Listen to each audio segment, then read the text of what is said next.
Un toit, c'est un tout. C'est avant tout des professionnels aux multiples compétences. Maçons, charpentiers, plombiers, électriciens travaillent ensemble sur la construction d'un EHPAD, établissement d'hébergement pour personnes âgées dépendantes. Direction l'entreprise de plomberie et chauffage BST Charrier.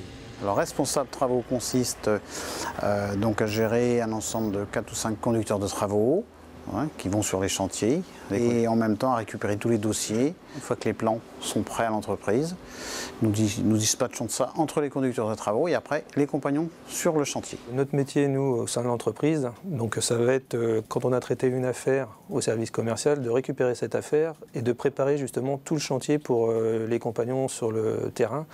Et ça va consister justement à faire des plans sur lesquels on va dimensionner des réseaux, on va faire des calculs d'installation.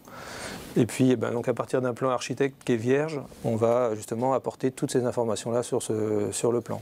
Et on a donc le dossier de la maison de retraite. C'est un dossier qui est relativement technique et c'est un dossier qui représente quand même 8000 heures d'intervention sur le chantier donc par nos compagnons. Marianne a entre ses mains l'ensemble des documents administratifs.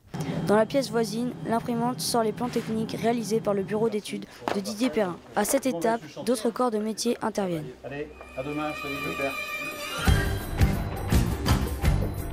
La première étape, c'est le gros œuvre, le maçon. Après intervient l'étancheur. Voilà. Une fois que l'étanchéité est faite, nous intervenons pour poser tout ce que vous voyez sur la terrasse. 40 panneaux solaires ont été installés, ainsi que des CTA, centrales de traitement de l'air, des VMC, ventilation mécanique contrôlée et des bouches de désenfumage en cas d'incendie. Et après, une autre entreprise intervient aussi pour tout ce qui est garde-corps. Voilà. Et puis la mise en place des dalles bétonnées pour les passages et les gravillons.